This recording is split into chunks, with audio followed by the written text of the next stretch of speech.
that comes around, so if you didn't get a chance to sign in at the door, please do so.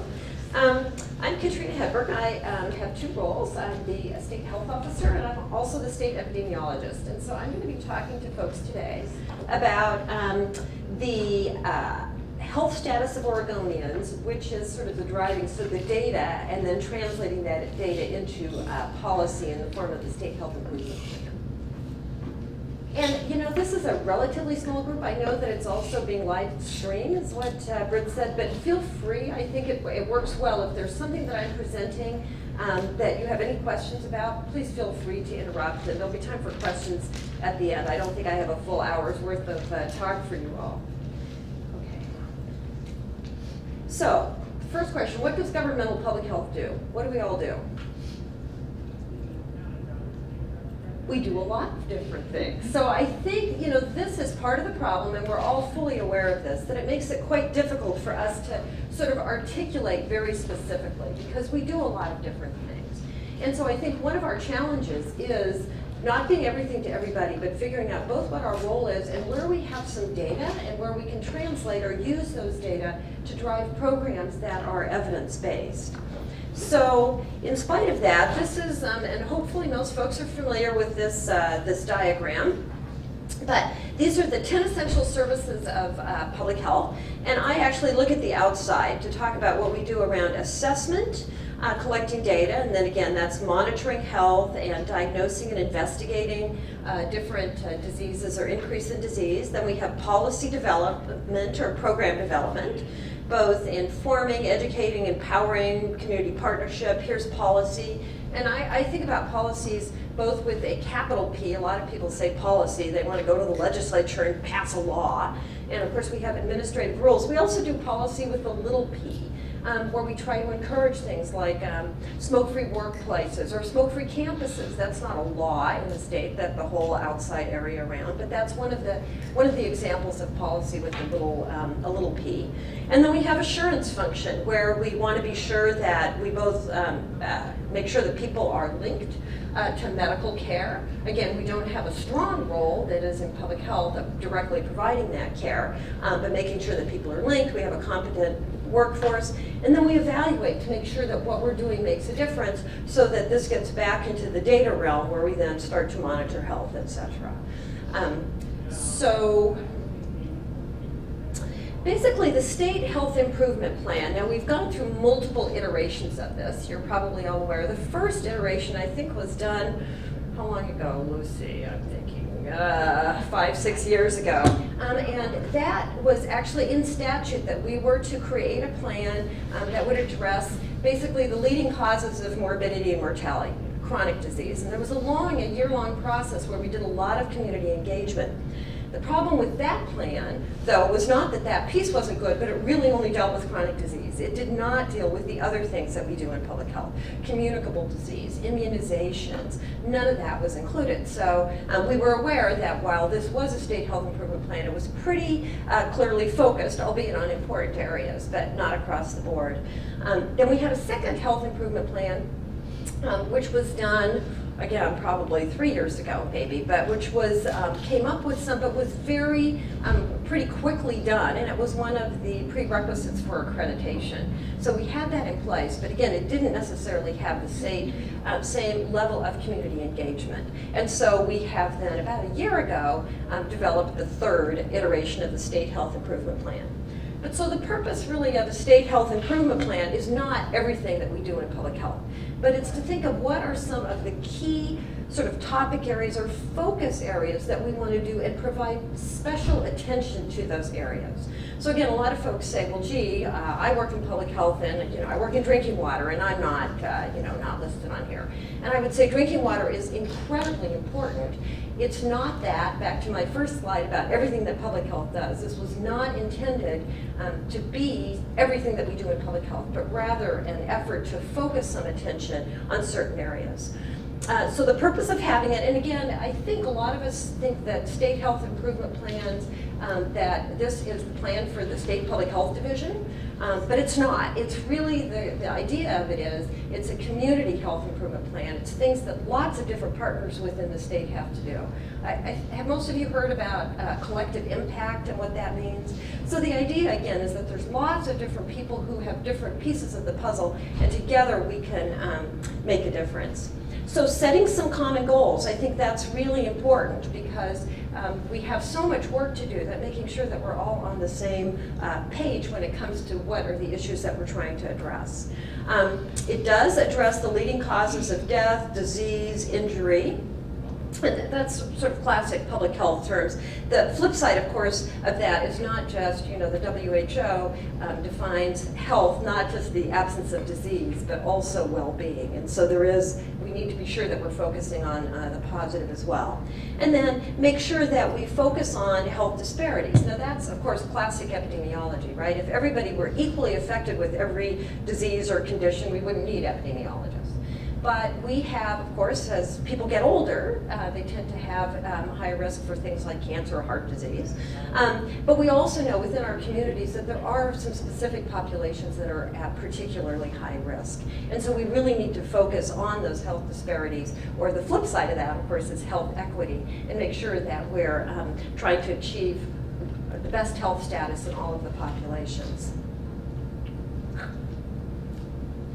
So the State Health Improvement Plan, again, this is not a plan for the State Public Health Division. This is a plan for the community. We're the ones who have oversight of the ship, so we put this together. And I hope you all are familiar with this document, which is up on the web.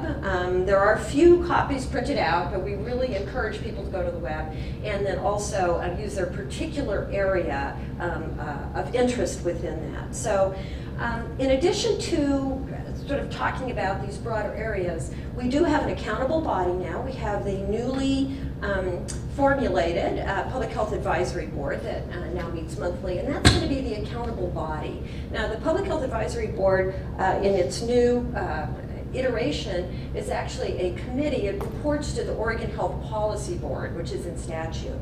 And one of the Public Health Advisory Board members, Joe Robertson, sits on the Oregon Policy Board. So there is a link to that. And we'll be presenting data and progress in each of the different areas to the FAB over the coming year.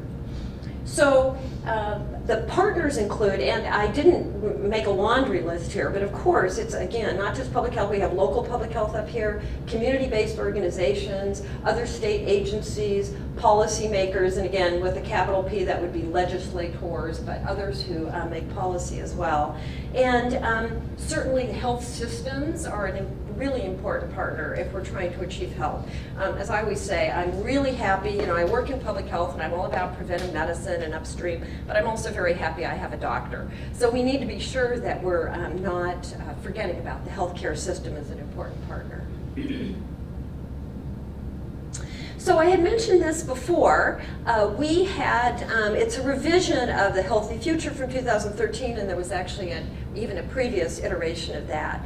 But the purpose of that was, again, that the 2013 did not quite have the same level of community engagement that we really needed to have. And the purposes of that are to make sure that there's transparency in how we're selecting priorities, and so I'll be talking more about what the data are and how the data drove the selection of those priorities, engaging individual communities in selecting the priorities, and then, of course, we're all in the middle of health systems transformation throughout Oregon, and certainly OHA, and so we need to be sure that the State Health Improvement Plan accounts for any changes that are happening within the healthcare system as well.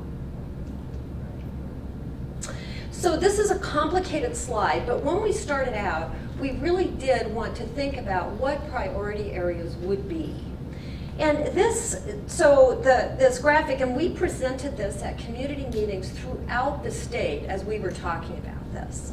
So I'll just spend a little bit of time going through.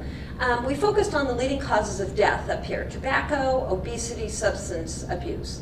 Now, as you know, these are not actually the leading causes of death. The leading causes of death are cancer and heart disease and motor vehicle crashes, etc.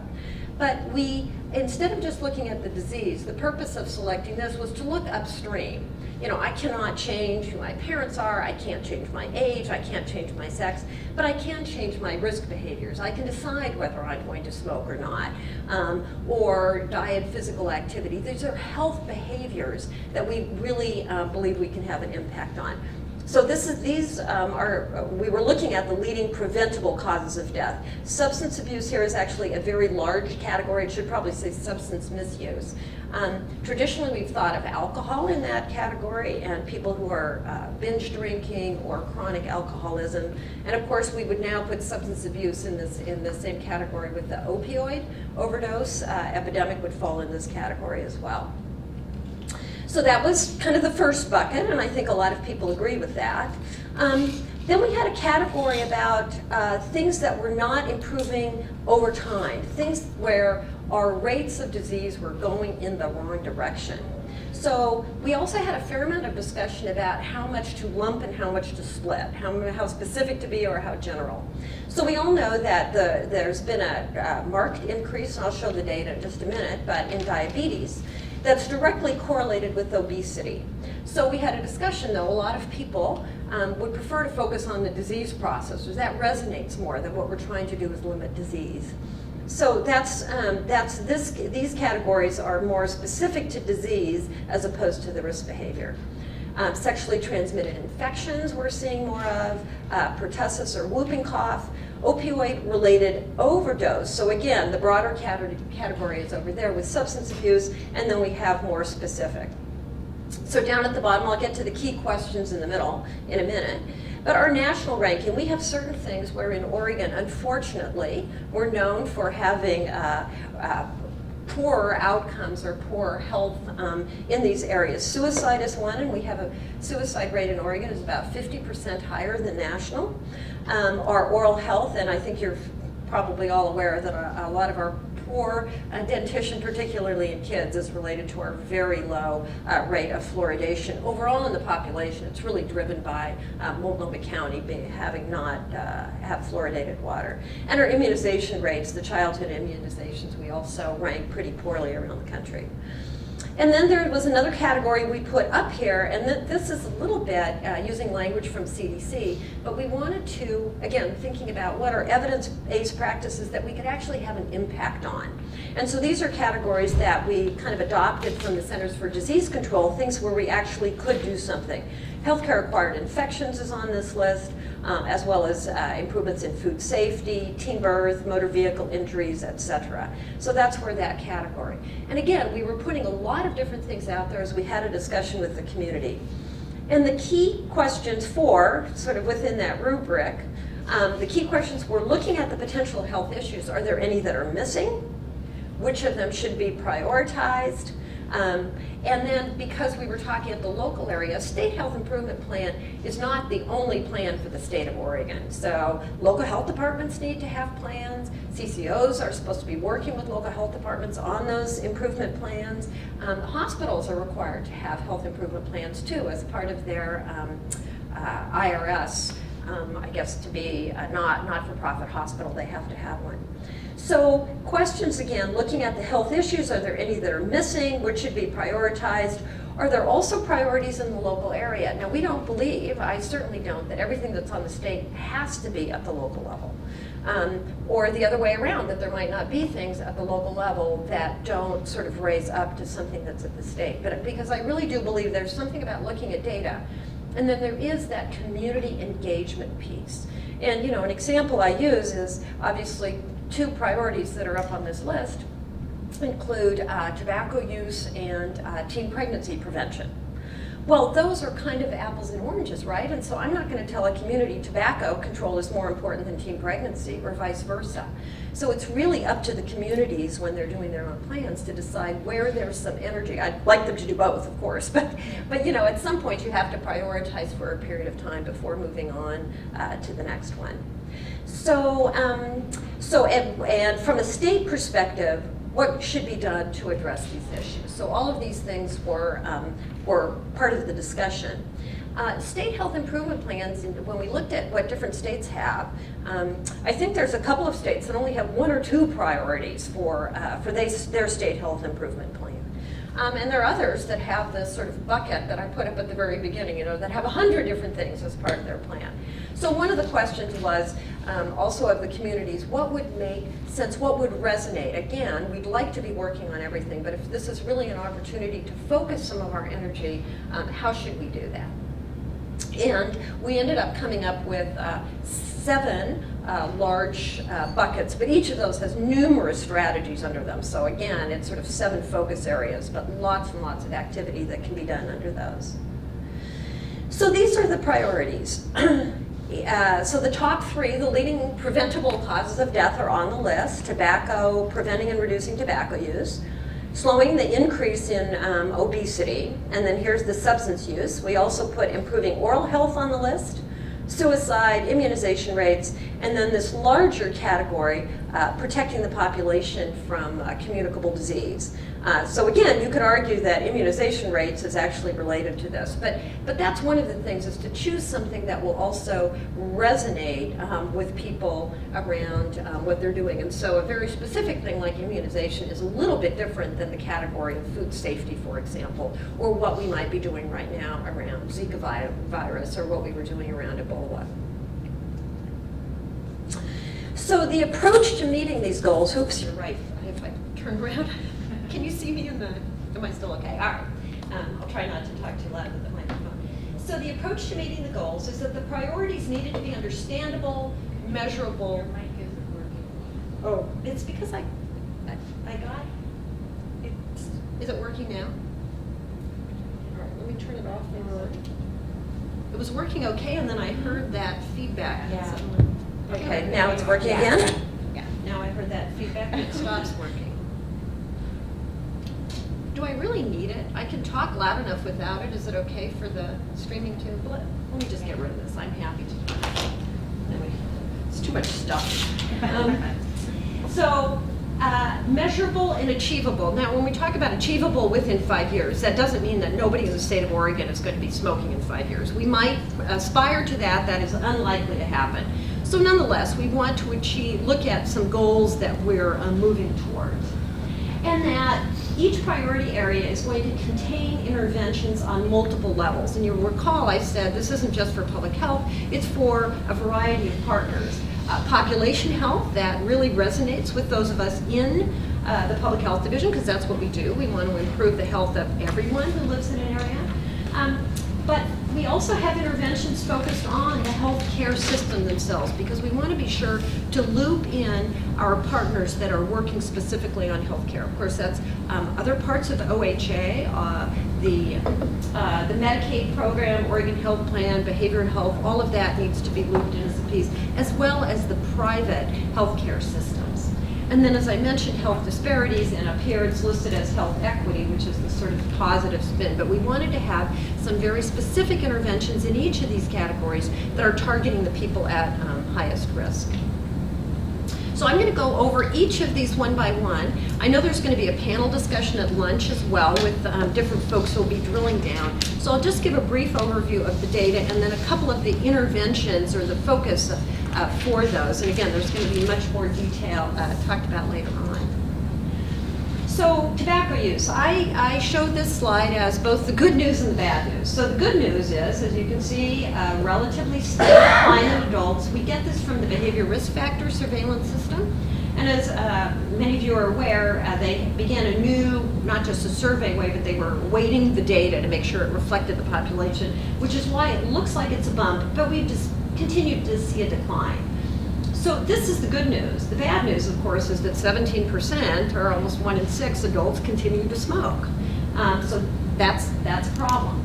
8th graders here in this line, this is really good news, and it was until a couple of days ago. I only had this slide, and I kept saying to the folks in the HIP cadet that I didn't want to just show this, because here's the bad news. So these are 8th graders that are using e-cigarettes. So while we see this, very good news, being addicted to e-cigarettes, and we know that there's a lot of overlap between e-cigarette use and regular tobacco use. Or even if there isn't initially among 8th graders, that the potential when people are addicted to nicotine to switch over to other tobacco products is a problem.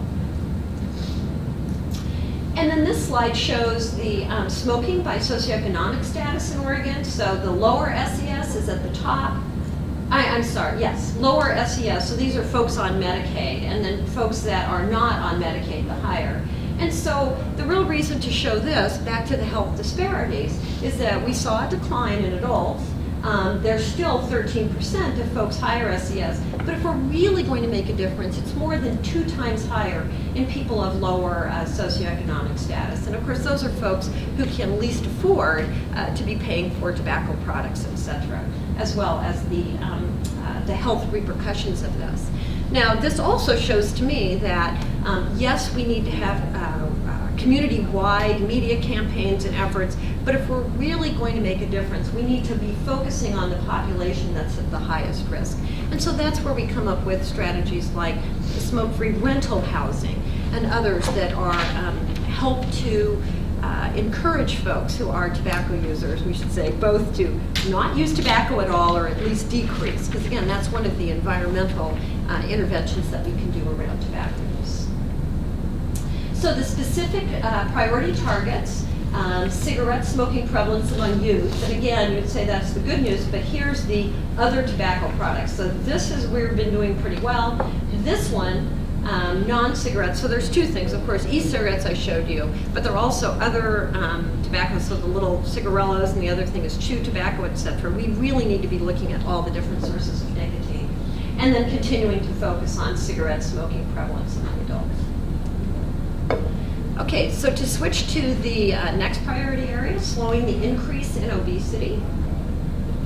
So this shows the rate of obesity, and you know, we look at this 2 ways. So there's obesity and then there's overweight and obesity, but this is focusing on those who have BMIs of greater than 30. And so for adults. And so you can see here since 1995, so over the past 20 years, we've seen a pretty steady increase, although this has leveled off. So again, it's a good news, although the bad news is more than 1 in 4 adults is obese. And when we look at overweight and obese, it's around 60%. So the good news is it has leveled off. The bad news is we no longer talk about what's normal weight. We have to talk about healthy weight, because the norm is for people to be overweight or obese. Similarly, although not quite as high, clearly, but is in 8th graders, had been sort of a steady increase from this, with perhaps a slight leveling off. So we hope that's the case, but 10% of 8th graders being obese is clearly too high. And I had mentioned a minute ago that it's not obesity in and of itself, it's looking at all of the different things that can lead to. Diabetes is one of the obvious. Some others are things like osteoarthritis of the hip, it exacerbates asthma. There are a number of things in addition, but just looking at diabetes prevalence, and this has Oregon in yellow in the US, so the US is a little bit higher than Oregon, but you can see a gradual but pretty steady increase in the prevalence of diabetes. And this is really the type 2 diabetes has been causing this increase.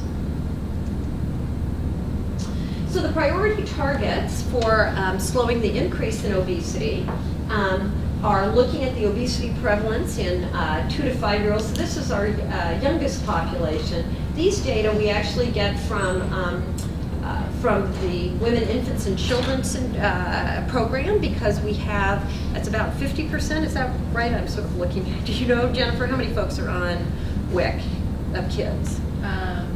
50% of kids born in the state of Oregon are on Medicaid, and so most of those are on WIC. So, yeah, so it's very high. Anyway, slowing the prevalence of obesity among the youngest kids, and among youth, and among adults, and then specifically the diabetes prevalence among adults.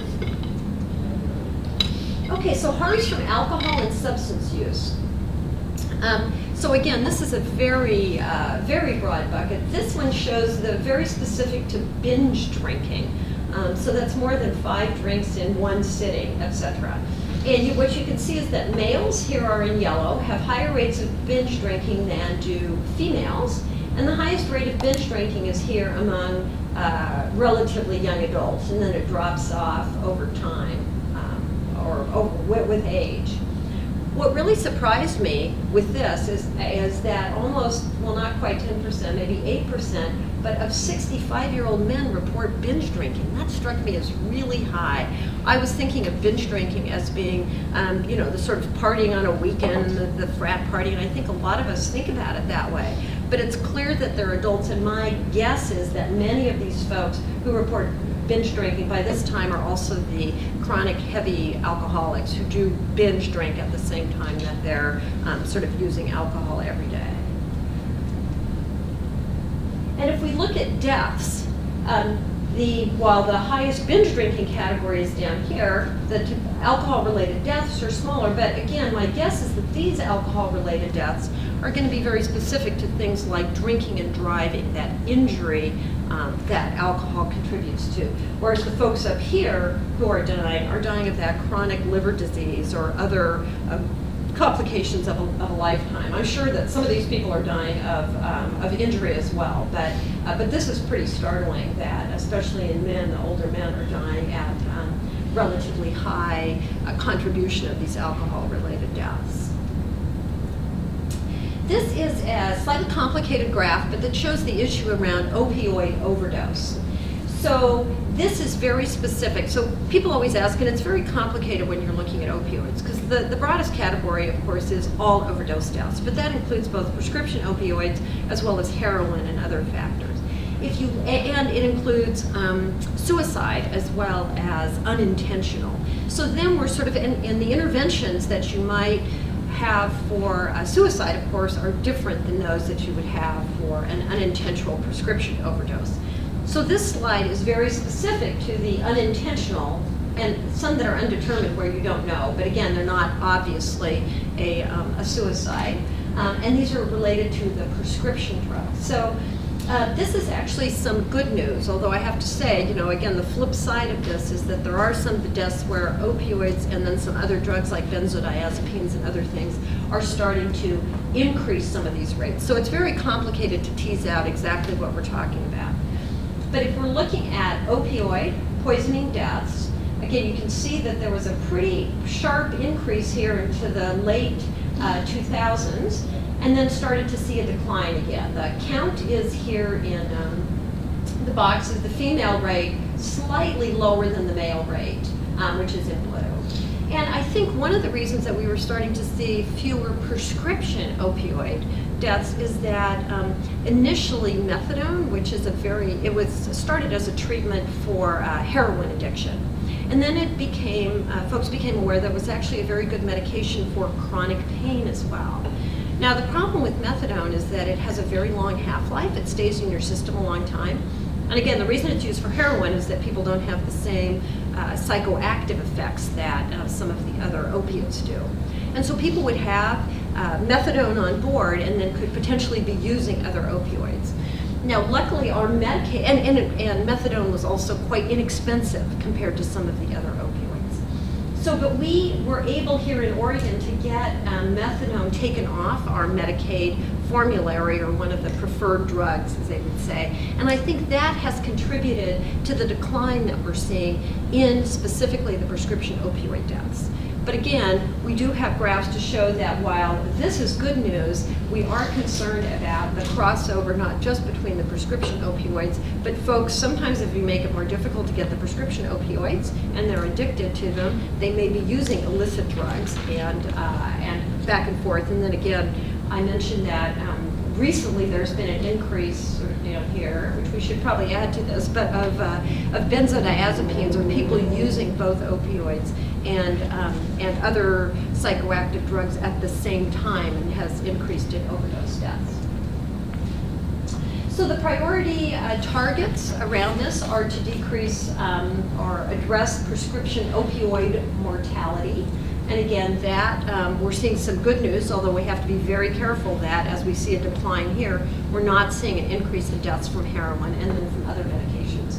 And then decrease the alcohol-related motor vehicle crash deaths.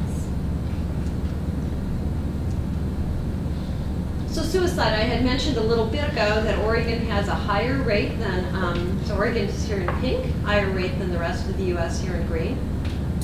And that's been pretty steady. This graph only shows since 2000, but in fact, this has been true for the past 30, 40 years.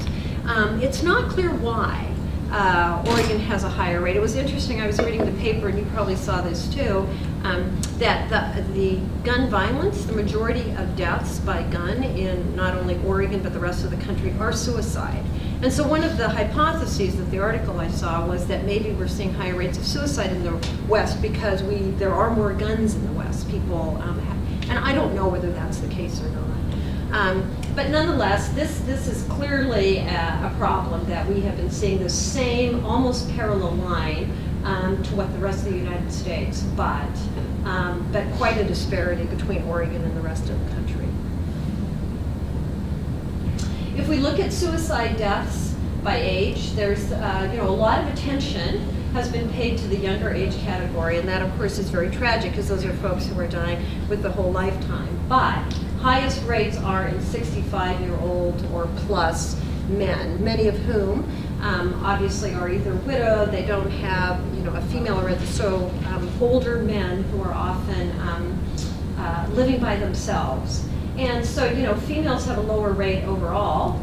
And as you can imagine, I had mentioned death by gun, but men are much more likely to be committing or dying by suicide using a gun than are women. So there's a big disparity here when we're looking at suicide deaths. So priority target areas are addressing the rate of suicide overall. And suicide attempts, one of the highest risk factors for dying by suicide is having had a suicide attempt before. And so figuring out how to target, obviously it's not very easy to address broader issues of depression and those kinds of things, although there's certainly screening for it in the healthcare setting. But particularly people who've tried suicide before, we need to pay special attention or target interventions to those folks, again, to prevent them from attempting suicide again. And then emergency department visits for suicide attempts. Again, this is sort of a data source, but what we're looking for is really decreasing, trying to address the problem upstream for people who are attempting suicide. Communicable disease, as I mentioned, this is kind of a big category. So this shows us HIV infections over time, and diagnoses are here in blue and then deaths in pink. And there was a big increase in the diagnoses here, and then we all know that the deaths kind of increased sort of in parallel to the number of new diagnoses. This started through a lot of intervention to decrease here, through use of condoms, safe sex, a lot of our public messaging around this. And then the deaths started to decrease, both because there were fewer incident or diagnosed cases, but also because we developed highly active antiretroviral therapy, or HART. So those are both good news. The bad news is that we have barely budged these curves since 2000. So for the past 15 years or so, it's been almost level. It looks like it's a hint downward, but we know how to prevent these. And so it's a little discouraging that we're continuing to see new diagnoses of HIV. It's also, again, as I mentioned, quite, well, not quite, but it is treatable, and I won't say easily, because taking HART for the rest of your life is really pretty, it's an intensive intervention. But nonetheless, the good news is the deaths are pretty low or whatever, but the bad news is that we're in 2013 and we're still seeing both new diagnoses and deaths from HIV infection. So who are these people? Newly diagnosed HIV infection, men who have sex with men is still the largest category over here. We have injection drug users, and then we have folks who are both MSM as well as injection drug users. And then we have this category of either heterosexual or other, because there are a number of people that we do not get, we just don't get risk factor information from them.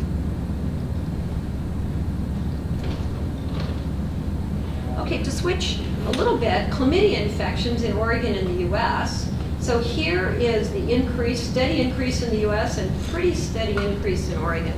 Now, I don't actually look at this as all bad. because one of the things that's happened is that chlamydia is getting easier to diagnose, and so it is more readily diagnosed. So it's not clear to me that this steady increase is solely due to more infections.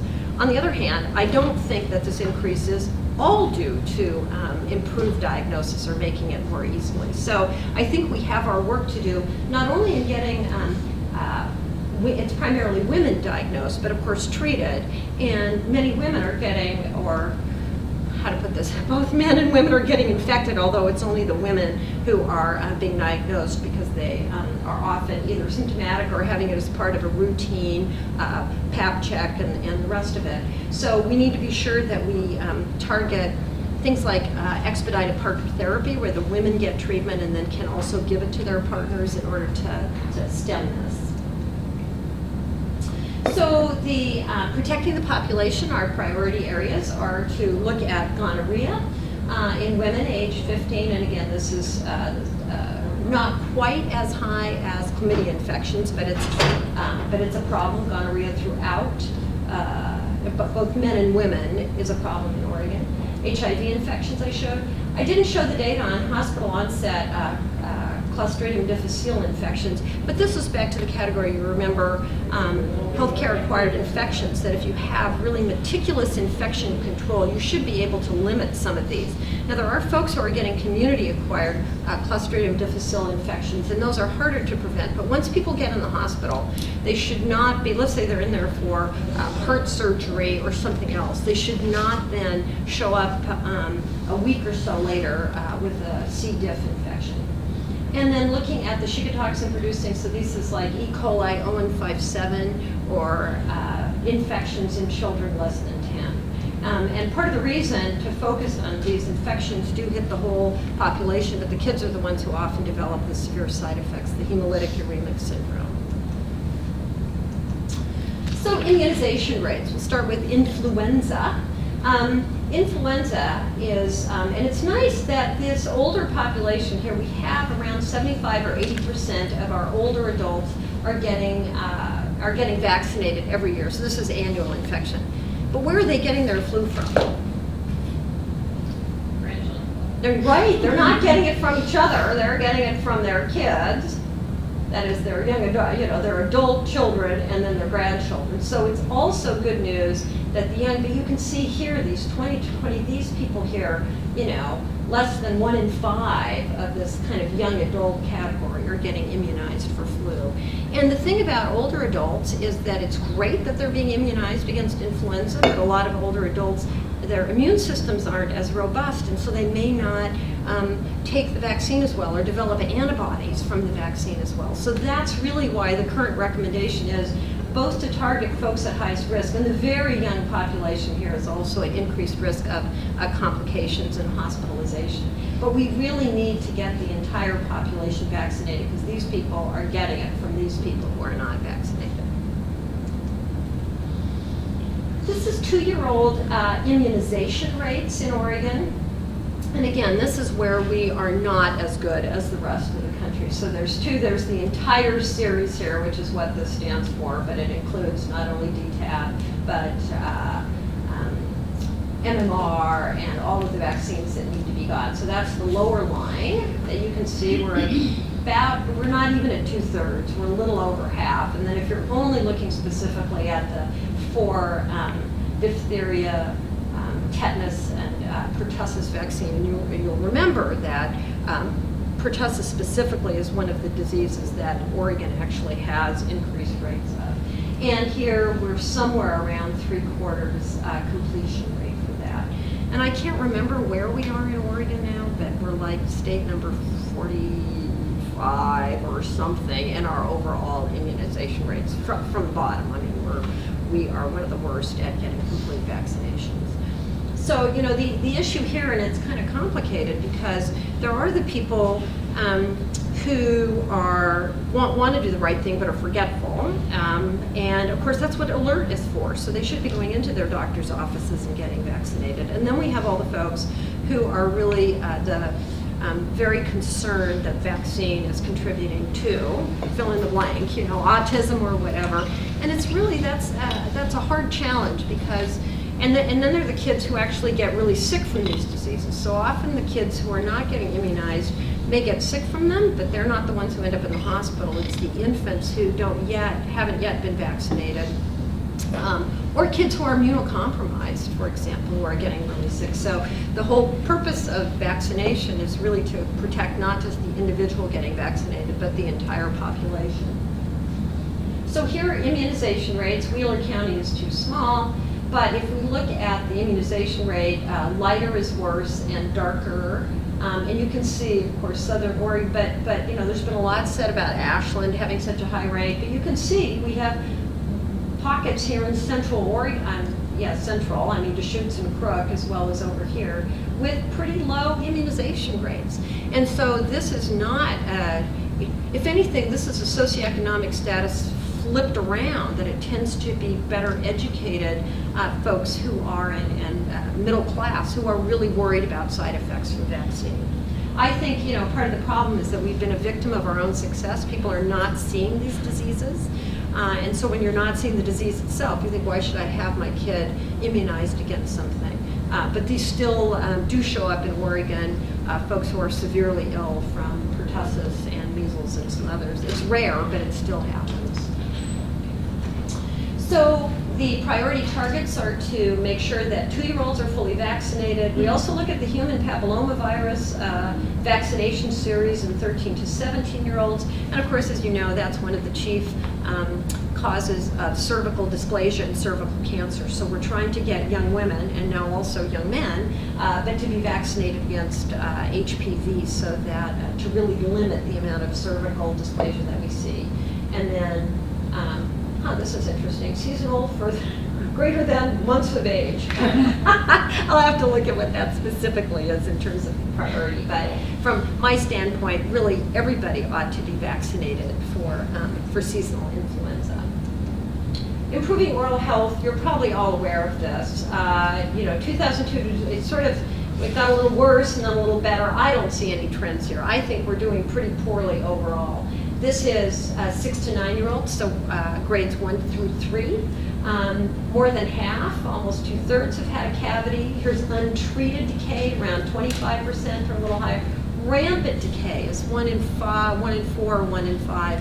And of course, it isn't, I mean, it's the teeth, and gee, these kids, they've lost some of their baby teeth, obviously, but you know, kids, if you have a toothache, you can't concentrate at school. It's a problem with nutrition, etc. So it really isn't just sort of the teeth and they're going to fall out or whatever.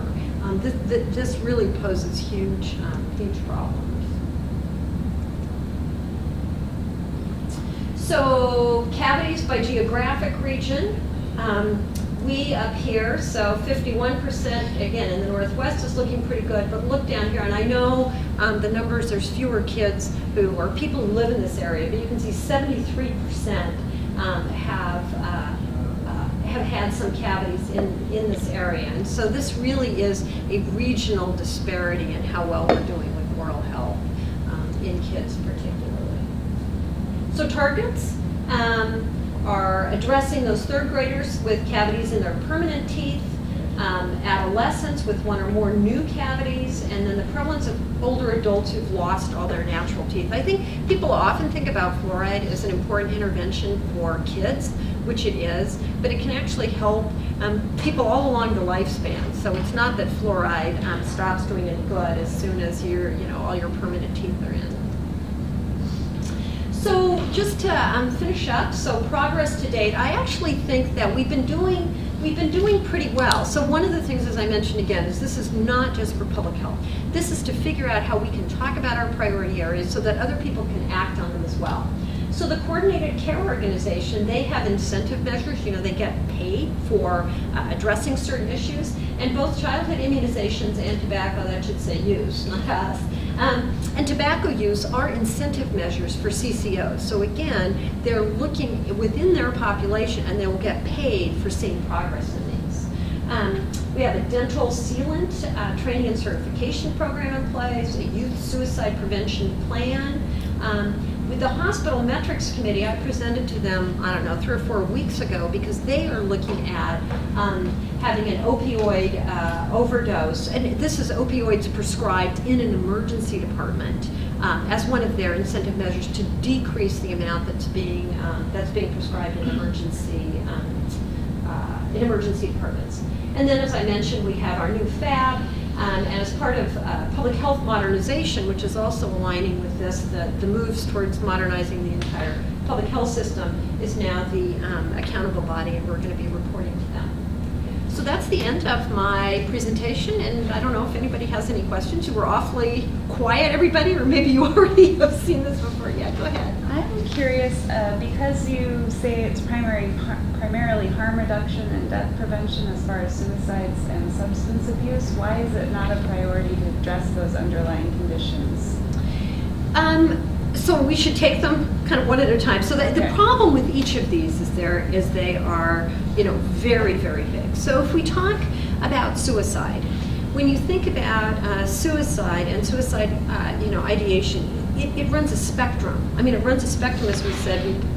Depression is important, and it's actually important to screen for depression in primary care settings, and it's certainly important for adolescents with their adolescent health visit to be looking at depression. Now, you could say, so why are they depressed and what's happening in the school setting? The interventions around positive youth development are also extremely important, but again, can potentially have a big impact, but are huge. The other things then, as we sort of move along the spectrum, include things, so not only treatment for depression or addressing when they've had them, but removing, if you will, access to lethal means. So making sure that guns are locked up if it's younger adults, for example, or whatever, and addressing that. If a family knows that someone is or has had suicidal ideation, you probably don't want to have a loaded gun in the house. So there are a number of things. So it's not that we don't look at one and we're only looking at the sort of harm reduction. I think it needs to be addressed along the spectrum. And the second one you had asked about? The same thing with the substance abuse issues, and you were talking about harm reduction there, but right. I mean, So, still wanting to address that underlying issue that's leading to that. Well, so opioids, and I think the increase in opioid overdose deaths is really an iatrogenic problem. It's a problem within the healthcare setting. Now, we have a very comprehensive opioid prevention plan that includes everything from too many opioids out there, so too much being prescribed, and I talked about emergency departments, to needing to have drug take back, to make sure that when people get prescribed, they only get prescribed a few pills rather than 30 days, no refills, trying to have a single primary care provider. And so that's one piece of it. Then we need to be sure that people who are chronic opioid users for, let's say, lower back pain or other types of pain that they might have, that they get access to medication-assisted treatment as well as alternatives for pain management. And then we have a category around naloxone, which is a specific antidote to opioid overdose. And if you know somebody is using a lot of opioids, family members and others can have naloxone, so that if the patient overdoses, then they can be given naloxone, which is essentially sort of a rescue drug. It's called the Lazarus drug, because people, they stop breathing and then they're given this and then they sort of rise from the dead. So again, the issue there is all along the spectrum. People are getting opioids because they're in pain. So we have to figure out what are the alternative therapies for pain that we can offer them. And again, all along the spectrum. I guess that doesn't quite answer my question, and this goes along with alcohol as well, the actual addiction behind it, because you can take the drugs away from people, but like you mentioned with the deaths by the older men, higher rates of death, so maybe you're preventing them from having an accident early, but then they have chronic alcoholism, which they've lived with their whole life. So what are we doing to address chronic substance abuse over time that might be a barrier to living a full, healthy life? Right. So I don't actually know how to answer that. In public health, we do not have a very strong alcohol prevention program. There are a number of strategies that have been put out by the Clinical Guide to Preventive Services. The U.S. Preventive Services Task Force has a whole list of them. And they include, and this is both for tobacco and alcohol, that one of the things you do is you increase the price. Oregon has one of the lowest taxes or price of both tobacco. I think, where do we sit with tobacco? Maybe somewhere in the middle, but we do not have a very, but alcohol, like, you know, we're a big microbrew and winery, and so it includes all alcohol. It's relatively inexpensive here in Oregon.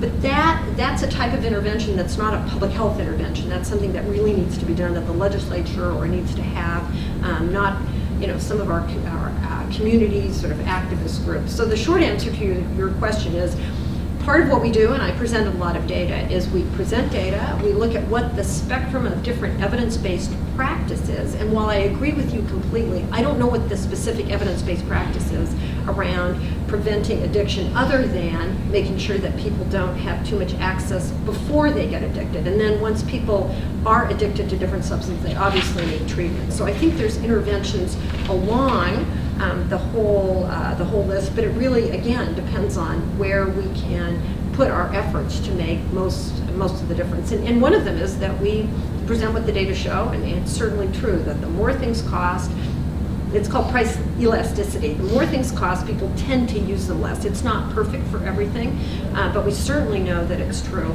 But we're not the ones who set the price of products, right? That's done by the legislature.